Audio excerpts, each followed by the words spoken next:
할렐루야. 2024년 7월 30일 화요일 아침입니다. 지난밤도 잘 주무셨나요?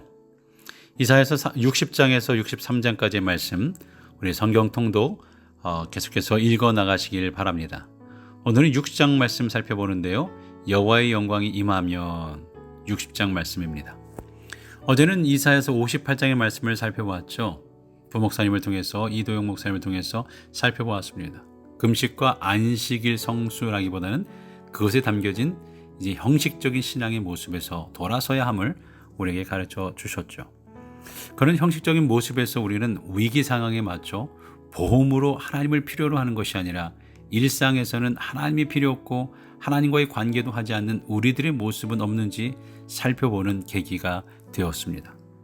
또한 어제 C.S. 루이스의 친구가 기독교인들의 모습은 낙하산을 대하듯 하나님을 대한다라고 한 것처럼 정말 우리가 낙하산을 사용할 기회가 오지 않기를 바라며 하나님을 대하고 있는 것은 아닌지 우리 스스로 반성하고 우리의 생활 신앙을 돌아봐야 할 것입니다. 오늘은 계속되는 통독의 말씀, 이사야서 60장의 말씀입니다. 이사를 자주 간다고 아무래도 규모가 있어서 그런지 짐을 잘 싼다고는 할 수 없는 것 같습니다. 그래도 여행을 자주 한다면 짐을 탁탁탁 잘 싸는 것 같습니다. 한정된 공간에 짐을 넣어야 할 때 가장 중요한 것이 순서죠. 필요한 짐을 가져가는데 생각나는 대로 마구 넣을 수는 없습니다. 짐 정리해서, 잘 정리해서 순서대로 넣어야 합니다. 먼저 넣을 것과 나중에 넣을 것을 구분해야 한다는 얘기죠. 그러면 가방이 쉽게 닫힙니다. 그렇지 않으면 마지막에 닫을 수가 없어요.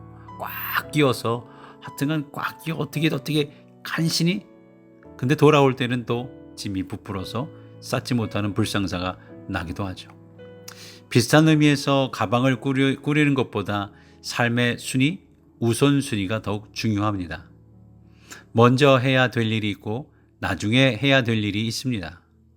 삶의 순서는 성공과 실패를 좌우합니다. 순서가 엉망이 되면 과정도 뒤죽박죽 될 것이고요. 결과도 장담하지 못하게 됩니다. 오늘 우리가 읽은 말씀에서 하나님께서는 유다 백성들을 회복시키는 순서를 나열하고 있습니다.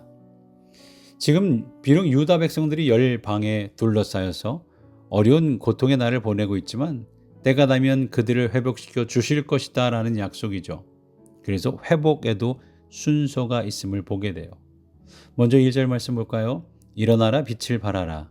이는 내 빛이 이를 얻고 여호와의 영광이 내 위에 임하였음이니라. 유다 백성들이 회복되는데 가장 중요한 것은 하나님의 영광이 임하는 거예요. 하나님의 영광이 임하는 것. 영광이 떠나버린 자리에 하나님의 영광이 다시 임할 때 그들은 회복의 길로 들어설 수 있는 거죠. 열강으로 둘러싸여 있는 유다 백성들이 회복하기 위해서는 가장 중요한 것이 하나님의 영광이 다시 임하는 것입니다. 그런데 하나님의 영광이 왜 떠났는지 생각해 볼 필요가 있겠죠. 유다 백성들은 하나님의 영광 안에 머물렀던 사람이었습니다. 하나님의 영광이 어느 날 갑자기 떠난 것 아니죠. 하나님의 영광이 떠나지 않도록 수많은 선지자들이 경고를 했습니다. 하지만 그들은 우상을 숭배했고 하나님이 싫어하는 일을 끝까지 고집하고 고수했어요. 하나님은 죄와 함께 거할 수 없기 때문에 영광이 떠난 겁니다. 그러니까 하나님의 영광이 다시 임하기 위해서는 근원적인 죄를 제거해야 되죠. 일종의 믿음의 장애물을 알아내고 제거해야 합니다. 하나님의 영광이 떠나게 된 가장 근본적인 문제는 그들의 삶의 문제를 돌이켜야 하나님의 영광이 다시 임할 것이다 라는 말씀이죠. 죄가 제거되고 우상 숭배가 사라지면 하나님의 영광이 찾아와 머무를 겁니다. 여기서부터 회복이 시작되는 거죠. 여호와의 영광이 임하고 난 후에는 놀라운 변화가 일어날 겁니다. 3절 말씀, 나라들은 내 빛으로, 왕들은 비치는 내 광명으로 나오리라. 여호와의 영광이 임한 그곳으로 왕들이 나온다라는 말씀, 이 말씀을 하셔요. 여호와의 영광이 떠난 후에 유다는 열강의 먹잇감이었습니다. 열강들이 가만히 두지 않았어요. 끊임없이 약탈했습니다. 쳐들어왔습니다. 집적됐습니다. 유다를 징검다리 삼아 이집트를 삼키려고 했고요. 유다를 지중해로 나아가는 교두보로 삼으려 했습니다. 유다는 열강들의 전쟁터가 되고 말았습니다. 하나님의 영광이 떠난 이후에 일어난 일이었습니다. 그런데 이제 하나님의 영광이 다시 임하면 여러 나라 왕들이 찾아올 것이다 라는 말씀이에요.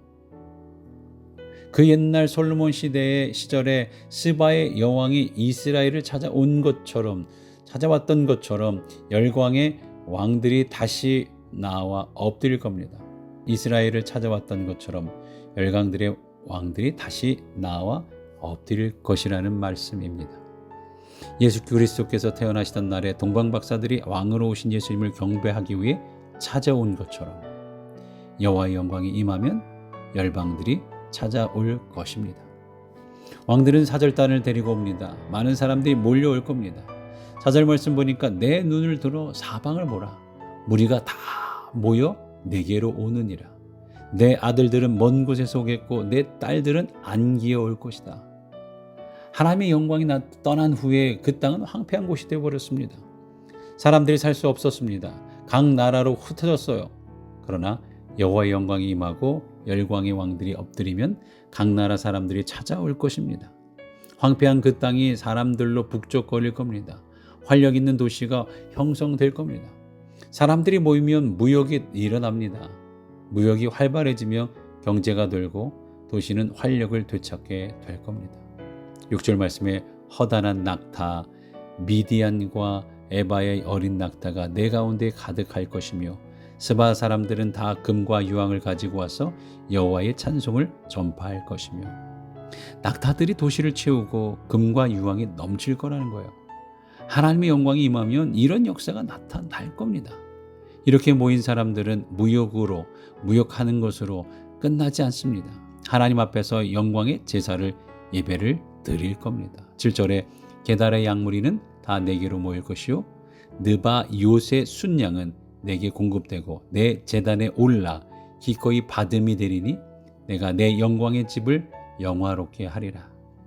이 놀라운 변화의 시작이 어디에서부터 시작이 되는 겁니까? 어디서부터 비롯이 되는 거예요? 하나님의 영광이 회복되는 것부터 시작이 되었습니다. 처참하게 무너져버린 땅의 죄가 사라지고 하나님 앞에 엎드리고 회개하고 나니 하나님의 영광이 임했습니다. 그리고 나서 그 후로 일사천리로 역사가 나타나는 거예요. 이것이 회복될 유다의 영광이라는 말입니다. 우리에게도 하나님의 영광이 회복되어야 합니다. 우리의 인생에도 이런 일이 일어날 수 있습니다. 지금 우리 인생이 혼란 가운데 있다면, 힘든 가운데 있다면, 어디로 가야 할지 모른다면 하나님의 영광을 다시 회복하는 것부터 시작해야 할 줄로 믿습니다. 우리의 삶에 하나님의 영광이 회복되어야 합니다.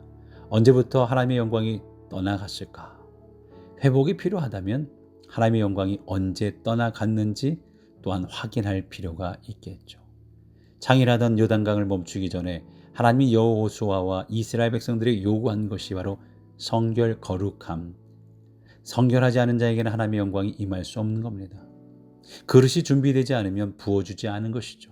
입을 크게 벌리지 않으면 부어주지 않으시는 거예요. 하나님은 죄와 함께 거하지 않는 분이기 때문이죠. 하나님의 영광이 우리에게 임하기 위해서는 하나님 앞에서 거룩한 자들이 되어야 합니다. 육체와 영혼이 모두 하나님의 영광이 임하기에 합당한 그릇이 되어야 합니다. 하나님의 영광만 임한다면 그때부터 우리의 삶은 회복되고 부흥되고 하나님의 역사하심을 경험하게 될 겁니다. 주의 영광이 임하기에 합당한 인생인지 오늘도 우리 자신을 돌아다보며 말씀에 비춘 생활신앙을 하고 있는지 우리 스스로를 점검하며 우리의 그릇을 깨끗하게 준비하여 하나님의 것을 받을 수 있는 우리 모두가 될 수 있기를 바랍니다. 오늘 이 자리에서 우리 영혼을 성결케 하고 어디서부터 시작해야 하는지 다시 한번 살펴보는 지혜로운 주의 백성들 되시기를 간절히 바랍니다.